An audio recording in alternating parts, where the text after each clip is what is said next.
Avadhoot Chintan Shri Gurudev Datta Shri Swami Samarth. Hello, मी Priyanka. Welcome back to Priyanka all content.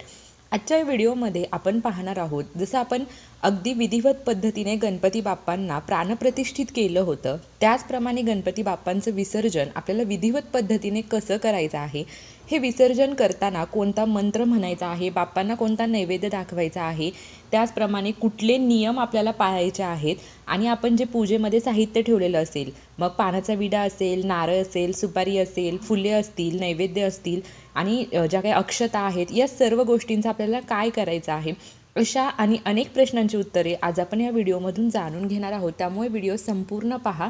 आणि जसं तुम्ही अगदी विधिवत पद्धतीने गणपती बाप्पांची प्राणप्रतिष्ठा करून त्या मूर्तीमध्ये प्राण आणले होते, त्याचप्रमाणे आपल्याला विधिवत पद्धतीनेच गणपती बाप्पांना विसर्जित करायचं आहे, तरच तुम्ही केलेल्या सर्व सेवेचं फळ तुम्हाला मिळणार आहे आणि त्या पूजेचा योग्य तो फायदा तुम्हाला होणार आहे.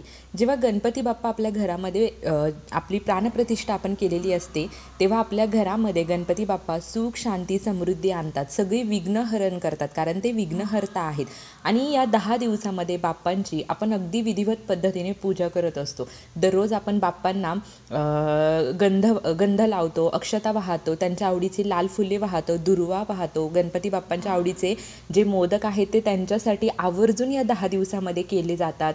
गूळ खोबऱ्याचा नैवेद्य दाखवला जातो. अशा पद्धतीने त्यांची आरती केली जाते. म्हणजे जेवढी आपल्याला जमेल ना तेवढी सेवा आपण या 10 दिवसामध्ये गणपती बाप्पांची करत असतो.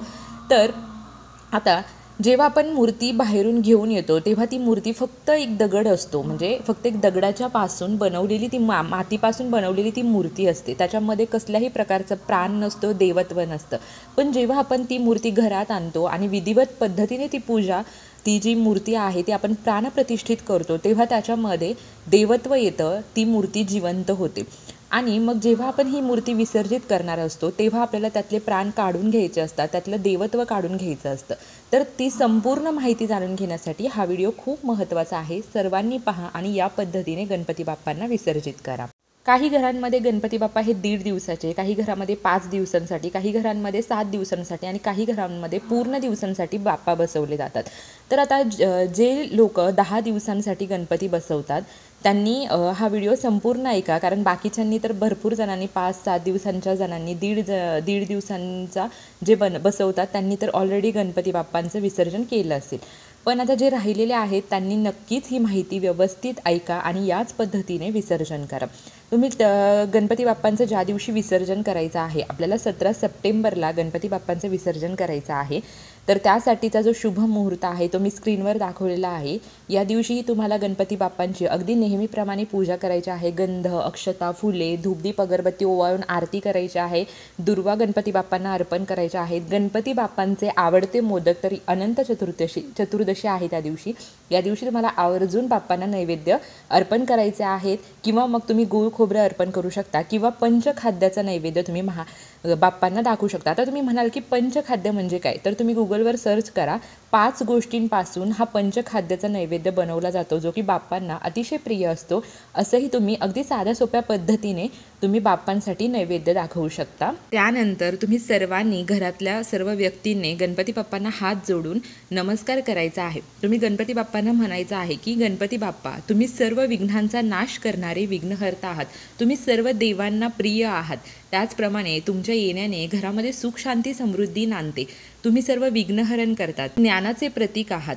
तुमच्या फक्त येण्याने, तुमच्या फक्त प्रथम पूजेनेच सगळं काही मंगलमय होत असतं. तर तुमची ही जी काही 10 दिवसामध्ये मी केलेली पूजा आहे, या पूजेमध्ये जे काही माझ्याकडून चुकलं, अगदी साधा भोळा भक्त म्हणून जे काही माझ्याकडून चुकलं असेल ते मला, त्या गोष्टीबद्दल मला माफ करा. आणि मी अगदी मनापासून तुमची श्रद्धेने सेवा केलेली आहे ती मान्य करून घ्या. फक्त एक भोळा भक्त म्हणून माझ्याकडून जे काही विधिवत पद्धतीने पूजा करताना ज्या काही गोष्टी चुकल्या असतील त्या माफ करा, असं म्हणायचं आहे. अशा प्रकारे अगदी कळकळीची विनंती तुम्हाला बाप्पांना करायची आहे. आणि तुम्ही जी काही पूजा केलेली आहे ती तुम्ही स्वीकारा. त्याचप्रमाणे माझ्या सर्व इच्छा पूर्ण करा आणि तुमचा आशीर्वाद सदैव माझ्यावरती, माझ्या कुटुंबावरती राहील अशी मी आशा करतो. अशी प्रार्थना तुम्हाला बाप्पांना करायची. त्यानंतर तुमच्या कुटुंबातील एका व्यक्तीने उजव्या हातामध्ये थोड्याशा अक्षता आणि फूल घ्यायचा आहे आणि स्क्रीनवर दाखवलेला जो मंत्र आहे तो मंत्र म्हणायचा आहे. मंत्र असा आहे: ओम यान्तु देवगणा सर्वे पूजामादाय मामकीम इष्टकामसमृद्ध्यर्थ पुनरागमनायच. याचा अर्थ असा आहे की हे गणपती बाप्पा, तुम्ही परत तुमच्या स्वस्थानी म्हणजे जिथे ब्रह्मा विष्णू महेश आहेत त्या ठिकाणी तुम्ही प्रस्थान करा आणि ही पूजा करताना या सेवेमध्ये मी सर्वांची ज्या ज्या देवतांची पूजा केली त्यांनी माझ्या कल्याणासाठी परत या अशी प्रार्थना करायची आहे. त्यानंतर या अक्षता आणि फूल तुम्हाला गणपती बाप्पांच्या मूर्तीवरती अर्पण करायच्या आहेत. तुम्ही जी पूजा मांडली आहे त्याच्यावरती थोड्या थोड्या अर्पण करायच्या आहेत. त्यानंतर तुम्हाला बाप्पांची मूर्ती थोडीशी हलवायची आहे. यामुळे काय होतं की हे मंत्र म्हटल्यामुळे बाप्पांच्या त्या मूर्तीतील जे प्राण आहेत ते निघून जातात, देवत्व निघून जातं आणि थोडीशी मूर्ती आपल्याला हलवायची आहे. आपण जिथे कुठे बाप्पांना विसर्जित करणार आहोत तिथेही तुम्हाला पूजेचं ताट घेऊन जायचं आहे. तिथेही तुम्हाला सुख करता दुःख हरता ही आरती म्हणायची आहे. त्यानंतर जर तुम्ही लाल मातीचे गणपती आणले असतील किंवा शॅडोचे गणपती आणले असतील तर ते तुम्ही घरीच एखाद्या बकेटमध्ये किंवा टबमध्ये ते स्वच्छ करून त्याच्यामध्ये स्वच्छ पाणी घ्यायचं, त्याच्यामध्ये थोड्याशा अक्षता आणि गुलाबाच्या पाकळ्या असतील किंवा फुलांच्या पाकळ्या त्याच्यामध्ये टाकून त्याच्यामध्ये तुम्हाला विसर्जित करायचं आहे. आणि थोड्या वेळाने काय होतं की मग ते शाडू मातीचे लाल मातीचं जे आहे ते पूर्ण विरघळून जातं आणि ती जी माती आहे ती तुम्हाला तुळशी सोडून इतर कुठल्याही झाडांना तुम्ही ती माती टाकू शकता.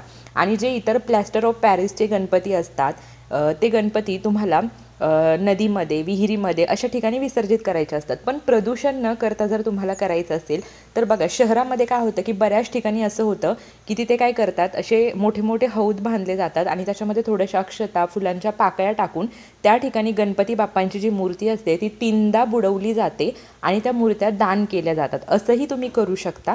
पण गावाकडे अशा काही गोष्टी नसतात. पण तुम्ही जर प्रदूषण नाही होणार अशा ठिकाणी त्या मूर्ती तुम्ही विसर्जित करू शकता. जेव्हा तुम्ही ह्या मूर्ती विसर्जित करणार आहात तेव्हा गणपती बाप्पांची पाठ आपल्याकडे असायला हवी आणि तोंड पुढे असायला हवं. त्यानंतर जे शहरामध्ये राहणाऱ्या व्यक्ती आहेत त्या जर कुठे नदीवरती म्हणा समुद्रामध्ये म्हणा किंवा ज्या ठिकाणी असे तुम्ही मूर्ती दान करतात त्या ठिकाणी तुम्ही त्या मूर्ती जेव्हा बाप्पांच्या विसर्जित करायला जाणार आहात तेव्हा तुम्ही मूर्ती दान करता. पण त्या नदीच्या कडेची म्हणा किंवा मग समुद्राच्या कडेची म्हणा थोडीशी माती तुम्हाला घेऊन घरात यायचं आहे आणि तुमच्या देवघरामध्ये ती वाळू किंवा ती माती ठेवायची आहे. जेव्हा आपण गणपती बाप्पांना घरातून निरोप देतो ना तेव्हा आपल्याला जय घोष करायचा आहे. गणपती बाप्पा मोरया, मंगलमूर्ती मोरया, पुढच्या वर्षी लवकर या, अशा जयघोषामध्येच बाप्पांना आपल्याला निरोप द्यायचा आहे आणि जयघोष करतच बाप्पांचं विसर्जन करायचं आहे. त्याचप्रमाणे बाप्पांच्या तिथे ठेवलेले जे काही नैवेद्य असतील, अक्षता असतील, पानाचा विडा असतील, फुलं असतील, जे 10 दिवस आपण वाहिलेलं आहे, दुर्वा, या सर्व गोष्टी एका कॅरीबॅगमध्ये तुम्हाला ठेवायच्या आहेत आणि त्या जेव्हा बाप्पांना विसर्जित करायला तुम्ही जाणार आहात तेव्हाच हे निर्माल्यही तुम्हाला विसर्जित करायला न्यायचं आहे. दुसरी गोष्ट म्हणजे काय होतं, आपण काय करतो की गणपती बाप्पा गेलं की लगेचच त्या दिवशी आपण डेकोरेशन केलेलं आहे, जी बाप्पांची पूजा मांडली होती ते सगळं उचलण्याची घाई करतो. पण असं करू नका, कारण गणपती बाप्पा हे सूक्ष्म रूपामध्ये आपल्या घरामध्ये वास करत असतात. आपण त्या ठिकाणी 10 दिवस मंत्र, त्याचप्रमाणे आराधना केलेली असते, सेवा केलेली असते, स्तोत्र म्हटलेले असतात, आरती म्हटलेली असते. त्यामुळे त्या ठिकाणी खूप पवित्र असं वातावरण तयार झालेलं असतं. बाप्पांचा आशीर्वाद असतो आणि बाप्पा सूक्ष्म रूपामध्ये असतात. त्यामुळे त्या दिवशी तुम्ही ॲटलिस्ट ज्या दिवशी तुम्ही गणपती विसर्जित करणार आहात त्या दिवशी तरी संपूर्ण दिवस ते डेकोरेशन तुमच्या घरामध्ये तसंच राहू द्या आणि दुसऱ्या दिवशी मग तुम्ही ते डेकोरेशन काढू शकता. त्यामुळे एक दिवस तरी तुम्हाला ते डेकोरेशन तसंच ठेवायचं आहे. पूजेमध्ये वापरलेल्या ज्या अक्षता आहे, जे तांदूळ आहे, ते तुम्ही पक्ष्यांना खायला देऊ शकता.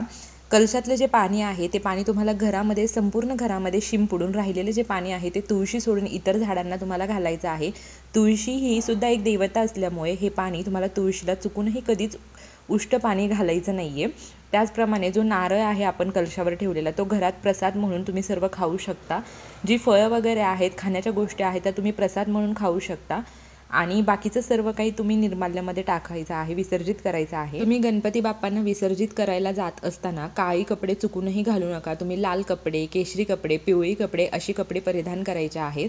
त्याचप्रमाणे तुम्हाला जोपर्यंत आपल्या घरामध्ये गणपती आहेत, जेव्हा गणपतीला तुम्ही विसर्जित करायला जाणार आहात अगदी घरात आनंदाचं उत्साहाचं वातावरण ठेवायचं आहे. भांडण, तंटा, वादविवाद असलं काहीही तुम्हाला करायचं नाही आहे. जेव्हा तुम्ही गणपती बाप्पांना विसर्जित करायला जाणार आहात तेव्हा तुम्हाला त्याच्यासोबत थोडीशी शिदोरी न्यायची आहे. तुम्ही घरामध्ये मोदक केले असतील तर तेही तुम्ही गणपती बाप्पांपाशी एखाद्या कॅरी बॅगमध्ये घेऊन जायचे आहेत, किंवा काही पदार्थ बनवले असतील तर ते गणपती बाप्पांसोबत आपल्याला शिदोरी म्हणून द्यायचे आहे. आणि गणपती बाप्पांची मूर्ती उगीचच कुठेतरी एखाद्या जलकुंडामध्ये किंवा कुठेतरी आपण टाकून द्यायची नाही आहे. तो एक प्रकारे गणपती बाप्पांचा अपमान होतो. ही मूर्ती तुम्हाला खंडित न होऊ देता व्यवस्थितच घेऊन जायचे आहे. गणपती बाप्पांना इजा होणार नाही याची काळजी तुम्हाला घ्यायची आहे. अशा प्रकारे जर विधिवत पद्धतीने तुम्ही गणपती बाप्पांचं विसर्जन केलं तर गणपती बाप्पा तुमच्यावरती प्रसन्न होतील. तुम्ही ज्या दुःखातून, संकटातून, अडचणीतून, त्रासातून जात आहात ते दूर होईल. तुमच्या इच्छित मनोकामना पूर्ण होतील. कारण गणपती बाप्पा सुख करता, दुःख हरता आहेत. त्यामुळे ते तुमचे सर्व दुःख हरण करतील आणि सगळं काही मंगलमय तुमच्या घरामध्ये घडेल. तर गणपती बाप्पांना अगदी मनापासून आणि अगदी या विधिवत पद्धतीने तुम्ही निरोप द्या. तर सगळ्यांनी माझ्यासोबत